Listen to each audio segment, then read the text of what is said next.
వైజాగ్ లో జరిగిన డ్రగ్స్ సంబంధించి మీ పార్టీకి సంబంధించిన వాళ్ళ ప్రాధాన్యత ఉందని చెప్పి తెలుగుదేశం పార్టీ ఆరోపణ చేస్తున్నారు.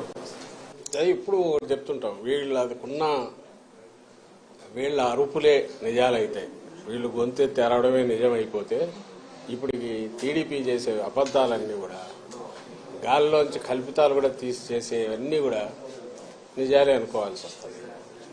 నిన్న అసలు జరిగినప్పటి నుంచే వాళ్ళు సర్దుకొని గుమ్మడికాయ దొంగ ముందు ఇంకా అప్పుడే భుజాలు తడుక్కోవడం, దొంగని అరుచుకుంటా పరిగెత్తుకుంటా పోయి తప్పించుకోవాలని చూడడం, క్లాసిక్ కేసులు ఏమైనా ఉండేవి వీళ్ళే చేసేది. ఇప్పుడు ఈ డ్రగ్స్ కు సంబంధించినంత వరకు వచ్చి పడింది అక్కడికి వైజాగ్లో ఒక భారీ సినిమా తరహాలో, సినిమా ఫక్కీలో అది బయటకు వచ్చింది, పట్టుబడింది. సిబిఐ సెంట్రల్ గవర్నమెంట్ చెందిన సిబిఐ దాన్ని పట్టుకుంది. ఓ పక్క అది జరుగుతుంటే అసలు వీళ్ళు పెట్టి వాళ్ళు చేస్తున్న ఆరోపణలు పైత్యం ఎక్కడికి పోతుందంటే, సరే సోషల్ మీడియాలో ఎవడో కింద లేయర్లలో ఉండేవాళ్ళు ఏదో చేస్తే ఉంటే పార్టీ అధ్యక్షుడు, ఆ పార్టీ వాళ్ళు పెట్టిన జాతీయ ప్రధాన కార్యదర్శి అతని కొడుకు లోకేష్, వాళ్ళు కూడా ట్వీట్లు పెట్టడం. అసలు చంద్రబాబు నాయుడు ఆయన ముఖ్యమంత్రిగా పనిచేశాడు రాష్ట్రానికి, ఇంతకుముందు చేశాడు, ఈ రాష్ట్రానికి మళ్లీ కావాలని పగటికెళ్ళాలి అంటున్నాడు. అతని కొడుకు ఫ్యూచర్లో ఎప్పుడన్నా అయిపోతానేమో అతను పగటికెళ్ళాలి అంటున్నాడు. ఆ బుద్ధి అన్నా ఉండాలి, కొంత ఇంగితం ఉండాలి కదా. ఏం మాట్లాడుతున్నాము, ఏ స్థాయి వ్యక్తులము, మాట్లాడే ముందు మా స్థాయి కన్నా ఇది సరిపోతుందా, ఫ్యాక్ట్స్ ఏంటి, ఫ్యాక్ట్స్ లేదు మాట్లాడకూడదు అనే కనీస జ్ఞానం, కనీసం ఇంగితం అన్నా ఉండాలిగా. ఇప్పుడు దానికి రిప్లై మేము ఎక్స్ప్లెనేషన్ లాగా ఇచ్చుకోవాలి. ఇప్పుడు అలా జరిగిండేది ఒక, అసలు నిజంగా అది దేశంలోకి వచ్చింటే భయంకరంగా ఉండేది. లక్కీగా ఇంటి రావడము, పట్టుకోవడం అనేది ఒక పెద్ద రిలీఫ్ స్టేట్కే కాదు దేశానికి కూడా. అంత భారీ ఎత్తున వచ్చిందంటే అది ఎక్కడికి టార్గెట్ పెట్టుకున్నారో, ఎవరు పెట్టుకున్నారో అని అనుకుంటే, ఇప్పుడు వీళ్ళే అరిచే అరుపులు చూస్తుంటే వీళ్ళే ఉన్నారేమో అనిపిస్తుంది. అట్లాగా కంపెనీల్లో ఎవరున్నారని తెలిస్తే అంతా ఈ కుటుంబాల దగ్గరగా ఉండేవాళ్ళు, బంధువులు. సాక్షాత్తు ఈమె చంద్రబాబు నాయుడు వదిన, ఇప్పుడు BJP state president Purandeswari, N T Rama Rao గారి కుమార్తె, ఆమె కొడుకు ఒక కంపెనీలో ఉన్నాడు.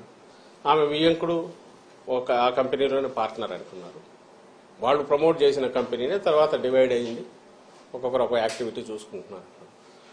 బయటకు వచ్చి మేము అటాక్ చేసి వీడు సంజయ్ శివాల్ వాళ్ళు టీడీపీ వాళ్ళు, అట్లాంటి వాళ్ళు ఉల్టా ముందే అందుకొని హడావుడిగా రాత్రి నుంచి పొద్దున్న నుంచి ఉదరగొడుతున్నారు. ఇప్పుడు ఇది కాదు, ప్రతి దాంట్లోనూ వాళ్ళు అలాగే చేస్తున్నారు ఫస్ట్ నుంచి ఇప్పటి వరకు. ఇది మళ్ళీ ఎన్నికలకు పోతున్న సమయంలో దీన్ని తీసుకొచ్చేసి మా మీద బండ వేస్తే మేము ఇచ్చేయాలి. ఇది ఖచ్చితంగా మేము అనుమానించేది, ఇది ఒక పెద్ద రిలీఫ్ దొరకడం అనేది. అదే గన ఊహించలేకపోతున్నాం, అది గన తప్పించుకొని బయటకు వచ్చింటే ఇది ఖచ్చితంగా టీడీపీకి సంబంధించిన నాయకుల రోల్ ఉందని గట్టిగా అనుమానిస్తున్నాం. మామూలుగా అయితే రిలీఫ్ ఫీల్ అయ్యేవాళ్ళం, అయితే వాళ్ళ ఉలికిపాటు చూస్తుంటే, వాళ్ళు దాన్ని తెచ్చి మా మీద వేయాలని చూస్తుంటే, ప్రభుత్వం మీద వేయాలని చూస్తుంటే, వైఎస్ఆర్ కాంగ్రెస్ పార్టీ మీద నింద వేయాలని చూస్తుంటే ఇప్పుడు అనిపిస్తుంది వీళ్ళు తప్పించుకోవడానికే మా మీద నింద వేస్తున్నారని. దీని వెనక ఖచ్చితంగా చంద్రబాబు నాయుడు, ఆయన కొడుకు, ఆయన వదిన పురంధేశ్వరి, వాళ్లకు సంబంధించిన వాళ్ళు, ఆ గ్యాంగ్ ఎవరో ఉన్నారనేది గట్టిగా అనుమానిస్తున్నాం. ఆ మేరకు కన్సర్న్డ్ ఏజెన్సీస్ కూడా మేము పిటిషన్లు పెడుతున్నాం. ఐ థింక్ సిబిఐ యాంగిల్లో కూడా చూడాలని మేము భావిస్తున్నాం. అంటే ఈ రోజు డ్రగ్ కేసు, టెస్ట్ కేసు చూస్తా ఉంటే టీడీపీ వాళ్ళతో లింక్ అప్ అయిన ఫోటోలన్నీ కూడా బయటకు వచ్చినాయి. మొన్నేమో పవన్ కళ్యాణ్ ఆంధ్రప్రదేశ్ ని డ్రగ్ క్యాపిటల్ గా మార్చేసిన ఆయన. వీళ్ళు గ్రౌండ్ ప్రిపేర్ చేసుకుంటున్నారు. మీరు గమనిస్తే డ్రగ్ రిలేటెడ్ గంజాయి, మన స్టేట్ లో అంటే గంజాయి మెయిన్, దాని మీదనే ఉండేవాళ్ళు. ఇంతకుముందు టోకెన్ గా ఎప్పుడన్నా జరిగేవి, నామకా వస్తే దాడులు జరుగుతుండేవి, తగలబెట్టేవాళ్ళు. మీరు గమనిస్తే ఉమ్మడి స్టేట్ లో అట్లాగే ఉండేది. అలా ఇంకా టీడీపీ హయాంలో అయితే అది మామూలు మన పంట మాదిరి పండించినారు. అప్పట్లో టీడీపీ నాయకులే ఒకరి మీద ఒకరు అలిగేషన్స్ కూడా చేసుకున్నారు. ఉత్తరాంధ్రలో వాళ్ళ కన్సర్న్లోనే జరుగుతుంది. 100 కోట్లు సంపాదిస్తున్నారు, 1000 కోట్లు సంపాదిస్తున్నారని చూస్తున్నట్టు చంద్రబాబు నాయుడు కూడా వదిలేస్తున్నారు. ఈ మా గవర్నమెంట్ వచ్చాక, జగన్మోహన్ రెడ్డి గారి గవర్నమెంట్ వచ్చాకనే నాట్ ఓన్లీ ఆ సాగును ధ్వంసం చేయడమే కాకుండా ప్రత్యామ్నాయ జీవనోపాధి కూడా కల్పించి అట్రాక్టివ్, ఆకర్షణీయమైంది. ఎందుకంటే దాంట్లో వచ్చే తక్కువ కష్టానికి ఎక్కువ ఫలితం వస్తుంది కాబట్టి దానికే అలవాటు పడి ఇంకా వేరే వైపు చూడని అటు ఆ ప్రాంతం ప్రజలందరికీ కూడా అదిలో సరిహద్దు ప్రాంతంలో ఉండే వాళ్ళందరికీ ప్రత్యామ్నాయ పంటలు చూపించింది మా ప్రభుత్వం. దానికోసం సెంట్రల్ గవర్నమెంట్ కూడా హోమ్ డిపార్ట్మెంట్ కూడా ప్రైజ్ చేసింది. ఏపీ నెంబర్ 1 నిలబడింది. ఏది ఈ ఆపరేషన్ పరివర్తన అని, ఆపరేషన్ నవోదయం అని. ఎవరైతే ఈ సాగు మీద డిపెండ్ అయిన ప్రజలు కానీ బార్డర్ వీళ్ళు కానీ దానికి అలవాటు పడిన వాళ్ళను దాని నుంచి మళ్లించడంలో ఏపీ నెంబర్ 1 అనేది నిలబడింది. దానికోసం ఎస్సీబీ అదే పని మీద ఉంది. ఎస్సీబీ పెట్టిన తర్వాత 11,000 12,000 ఎకరాల్లో సాగును ధ్వంసం చేశారు.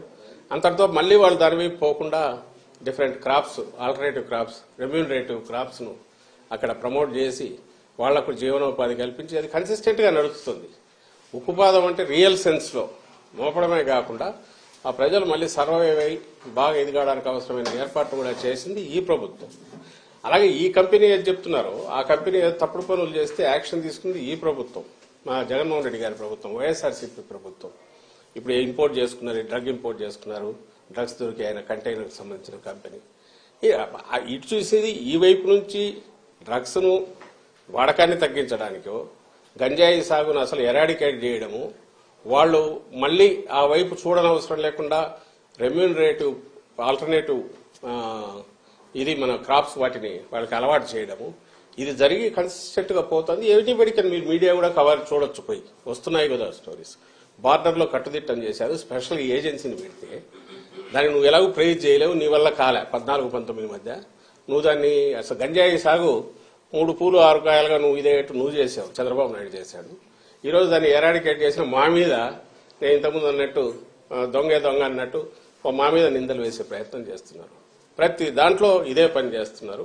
ఈ రోజు ఎన్నికల సమయంలో కూడా మాట్లాడడానికి ఏం లేక చెప్పడానికి 1,00,000 ఉంటాయి. ఎన్నికలు వస్తే మేమేం చేస్తామో మీరేం చేయలేదు చెప్పాలా, లేదా మేము గతంలో ఏం చేశామో వాళ్ళు చెప్పాలా, లేదా రేపు దాని మీద ఆధారపడి రేపు ఇది చేస్తామని చెప్పుకోవాలి. ఇది లేదు కాబట్టి ఈ తప్పుడు నిందలు ఈ పర్టికులర్ కేసులో అయితే వాళ్ళు తప్పించుకోవడానికి మా మీద బండలు వేస్తున్నారనేది మేము భావిస్తున్నాం. అందుకే ఆ కన్సర్న్ ఏజెన్సీకి ప్రెస్ కౌన్సిల్ కూడా కంప్లైంట్ పంపుతున్నాం. ఈనాడు, ఆంధ్రజ్యోతి వాళ్ళ తప్పుడు రాతలు, ఆ ఛానల్స్ వాటన్నిటి మీద కూడా లెటర్సీ. అయితే ఇది కన్సిస్టెంట్ గా ఈ తప్పుడు ప్రచారం, అబద్దాలు రిపీటెడ్ గా మాట్లాడడం అనేది టీడీపీకి అలవాటైంది. రాష్ట్ర ప్రజలు గమనించాలి. లోకేష్ కూడా ట్వీట్ చేశారు సార్ మార్నింగ్, బ్రెజిల్లో అవినీతి జరుగుతుంది, దానికి వైసీపీ ముఖ్య నేత కుటుంబ సభ్యులు ప్రమేయం ఉందనే విషయం నేను గతంలోనే చెప్పాను, ఇప్పుడు రుజువు అయిందని ఒక ట్వీట్ కూడా చేశారు. వీడియో కూడా ట్వీట్ చేశారు. ఎల్లో మీడియా చౌకబారు ఏదన్నా థర్డ్ రేట్ కూడా కాదు, అంతకంటే హీనమైన స్థాయి ఎవడన్నా ఉన్నాడంటే అతనే లోకేష్ అనుకుంటా. లేకపోతే దేనికి ట్వీట్ చేస్తున్నాడో తెలియదు, అసలు ఎందుకు చేస్తున్నాడో తెలియదు. ఏమన్నా మోకాలకు బట్టతలకు సంబంధం ఉందా? బ్రెజిల్ ఎక్కడో దాంట్లో దేశం ఉందంటే ఎప్పుడో సాయిరెడ్డి ఏదో అక్కడ బ్రెజిల్ ప్రెసిడెంట్ గురించి ఇచ్చేసాడని ఇంటర్నేషనల్ దీంట్లో ఎక్కడైనా గ్యాదరింగ్ లో కలిసి ఉంటారేమో తెలియదు, ఏదో ఉంటే అతను చెప్తాడు. కానీ ఈ రోజు జరిగిన దాంట్లో, ఈ కంటైనర్ లో వచ్చిన దాంట్లో దొరికిన దానికి సంబంధించి ఎవరు దీని వెనక ఎవరెవరు ఉండే అవకాశం ఉంది, ఆ కంపెనీ కాన్షియస్ గా చేసిందా అనేది తేలాల్సి ఉంటే అప్పుడు సహజంగానే కంపెనీ ఎవరిది అనేది చూస్తారు. అది చూస్తే సహజంగా మొత్తం ఎవరు అనేది కనపడుతోంది. దగ్గరి బంధువులు, కుటుంబ సభ్యులు, లేదా వీళ్లతో కలిసి ఎప్పుడు తిరిగినట్టు ఆ ఫోటోలు అన్ని బయటకు వచ్చాయి. ఈ గ్రూప్ తో, ఈవెన్ చంద్రబాబు నాయుడుతో ఉండేవాళ్ళు ఆయనతో ఉన్నారు. ఆ గ్రూప్ కు సంబంధించిన వాళ్ళు ఎవరు రెగ్యులర్ గా కలుస్తారో వాళ్లే ఆ కంపెనీల్లో ఉన్నారు. ఇది సహజంగానే వాళ్ళ మీదకే పడుతుంది. పడడానికి కూడా అవకాశం ఎందుకుంది? అలాంటి ఆలోచనలు చేసే లక్షణం కూడా చంద్రబాబు నాయుడు ఉంది కాబట్టి, తప్పుడు దారిలో ఎట్లా అధికారంలోకి రావాలని చూస్తాడు కాబట్టి వాళ్ళ మీదకే వస్తుందనే దాన్ని ప్రియంప్ట్ చేయడానికి ఉల్టా మా మీద దాడి చేస్తున్నారు. లోకేష్ చేసినా, చంద్రబాబు నాయుడు చేసినా అదే ఉద్దేశంతో చేస్తున్నారు. ఆ స్థాయి నిజంగా ఆ స్థాయికి రావాలనుకున్న వాళ్ళు చేయకూడని పని చేస్తున్నారు. వాళ్ళు అంటే వాళ్ళకి ఈ జన్మలో ఈ రాష్ట్రంలో ప్రజలు అవకాశం ఇవ్వలేదని తెలిసిన తర్వాత వచ్చే డెస్పరేషన్ లోనే ఇలాంటి కామెంట్స్ చేస్తున్నారని మేము అనుకుంటాం. సార్ అంటే వైసీపీ ఓడిపోతున్నామని అర్థమైంది, అందుకనే ఆఖరి నిమిషంలో ఈ చీకటి మాఫియాలు రెచ్చిపోతున్నాయని లోకేష్ అంటున్నారు. ఏం చెప్పాలి, మేమేమో పాజిటివ్ అజెండాతో పోతున్నాం. జగన్మోహన్ రెడ్డి గారు ఇలాంటి పొదుపుని మాటలు కానీ, లేకుంటే ఉబుస్పోక మాటలు కానీ, లేకుంటే ఫ్యాక్ట్స్ చేతిలో లేకుండా నోటికొచ్చిన మాట కానీ ఎప్పుడన్నా చేశారా? రాష్ట్ర ప్రజలు ఇది చూస్తున్నారు, అది చూస్తున్నారు, మీ మీడియా కూడా చూస్తోందిగా, ఇది చూస్తున్నారు. ఒక పార్టీ అధ్యక్షుడిగా ముఖ్యమంత్రిగా జగన్మోహన్ రెడ్డి గారు ఇంతకుముందు ప్రతిపక్ష నేతగా అయినా సరే పార్టీ పెట్టినప్పటి నుంచి ఇలాంటి అడ్డగోలు కామెంట్స్ చేయడము, ఈవెన్ ఆయన ఏ పత్రిక అయితే పెట్టారో సాక్షి, దాంట్లో అడ్డగోలు ఊరక రాయడము ఊసిపోక ఆధారం లేకుండా ఎప్పుడన్నా జరిగిందా? ఆయన ఎప్పుడు కామెంట్ చేయట్లేదు. ఫ్యాక్ట్స్ ఉంటే దాని మీదే మాట్లాడుతున్నారు. ఇప్పటికే అదే చేస్తున్నారు.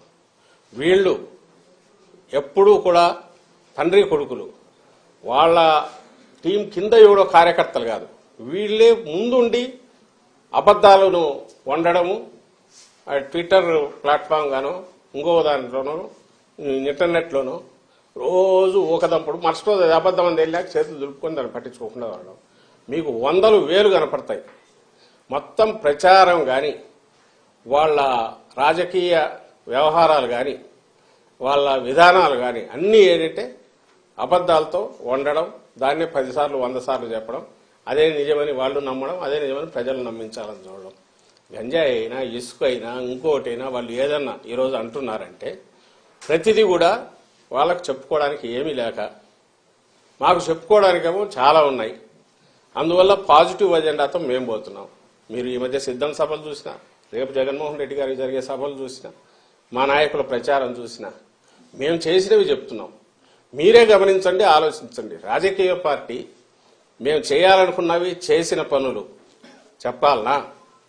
ఒక థర్డ్ రేటు పల్ప్ బుక్లో వచ్చినట్టు ఫిక్షను దాన్ని పట్టుకొని అవి వాటికి సంబంధించినవో, ఏదో వ్యక్తిత్వ హననం చేసి వాటికి సంబంధించినవో, క్యారెక్టర్ అసాసినేషన్కు పాల్పడి ఇవన్నీ తెచ్చి మీడియా ద్వారా ఉండి ఇదే ప్రజలకు అవసరమైన రాజకీయం అన్నట్టు చేయడం, అది రియల్ రాజకీయమా? అది కాదని రిజెక్ట్ చేశారు. ఇప్పుడే 19లో రిజెక్ట్ చేశారు. ఈసారి కూడా వాళ్ళకు ఏమీ లేదు చెప్పడానికి. ఈవెన్ వాళ్ళు అనుకుంటున్న హామీలు రిపీటెడ్గా చెప్పడానికి కూడా భయపడుతున్నారు. ఎందుకంటే నువ్వు నిన్న ఏం చేసావని అడుగుతారు.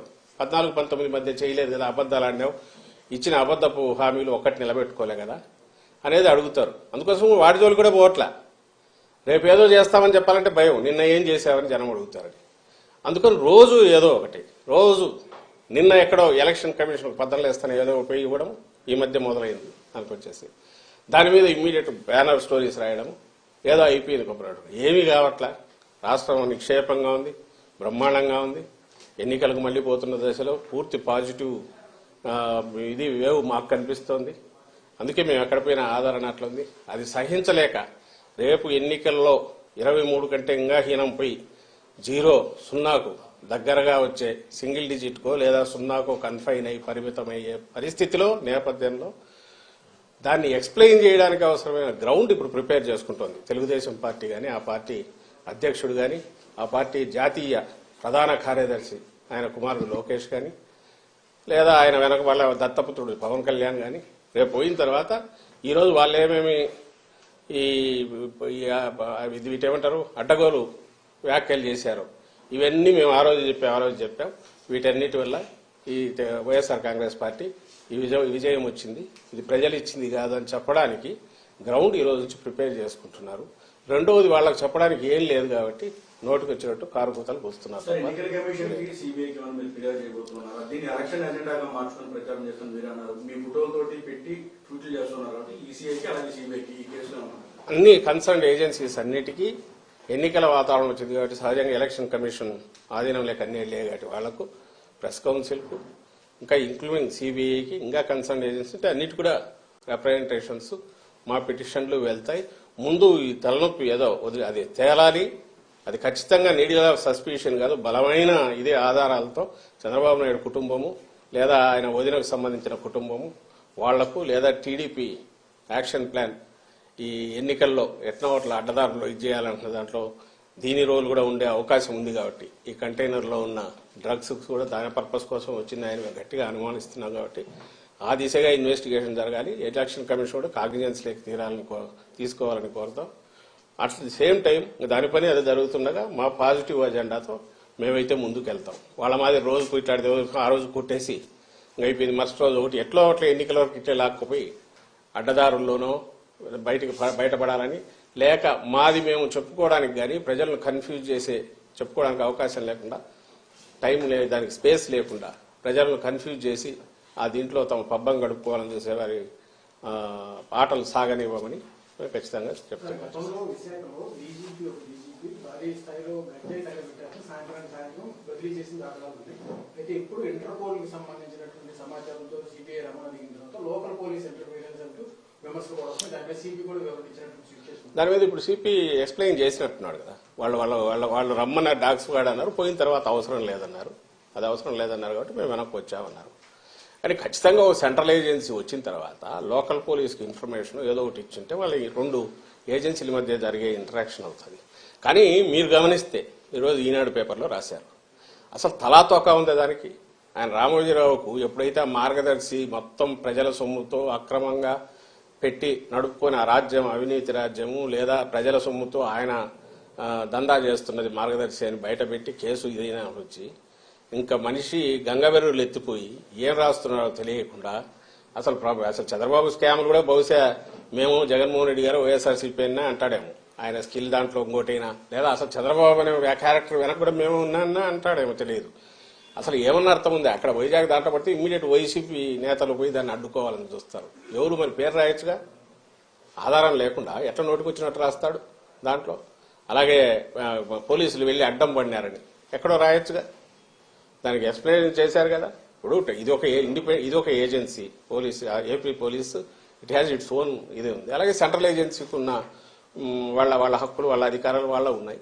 సహజంగా లోకల్ దానికి ఇన్ఫార్మ్ చేసి ఉండొచ్చు, లేదా డాగ్ స్క్వాడ్కి సంబంధించి రమ్మన్నారన్నట్టు అది అట్లయినా జరిగి ఉండొచ్చు. బట్ ఏదైనా సరే పోలీస్ డిపార్ట్మెంట్ వాళ్ళ వర్షన్ ఏదో వాళ్ళు ఇచ్చుకుంటారు. బట్ ఓ న్యూస్ పేపర్గా అయినా రాసేటప్పుడు ఈరోజు వాళ్ళు చంద్రబాబు నాయుడు సాక్షాత్ చంద్రబాబు నాయుడు అన్నట్టు 19 వరకు ఒక 5 ఏళ్ళు ముఖ్యమంత్రి, అంతకుముందు ముఖ్యమంత్రిగా ఉన్న వ్యక్తి అంత క్యాజువల్ కామెంట్ చేస్తాడా?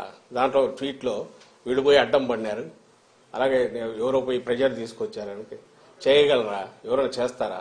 సిస్టమ్ మీద గౌరవం లేని వ్యక్తి అతను. తన అపోజిషన్లో ఉంటే ఎంటైర్ లోకం అంతా చండాలంగా ఉంది, తన రూలింగ్లో ఉంటే తను మాత్రం అప్పుడు బాగుంటాడు, తను ఎత్తిపోయే టైం కింద వాళ్ళ మీద నిందలేస్తాడు. ఇతని మాదిరి పంచాయతీలు చేసే లక్షణం జగన్మోహన్ రెడ్డి గారికి లేదు. మీరు గమనించారు, ఇక్కడ స్టేట్లో ఆఫీసర్ల మీద దౌర్జన్యాలు జరిగినా గొడవలు జరిగినా తను పిలిచి పంచాయతీలు చేసిన ఏమంటారు మన ఒక చాలా లోకల్ స్థాయి, వీధి స్థాయి, కౌన్సిలర్ స్థాయి మనస్తత్వం కలిగిన వ్యక్తి చంద్రబాబు నాయుడు.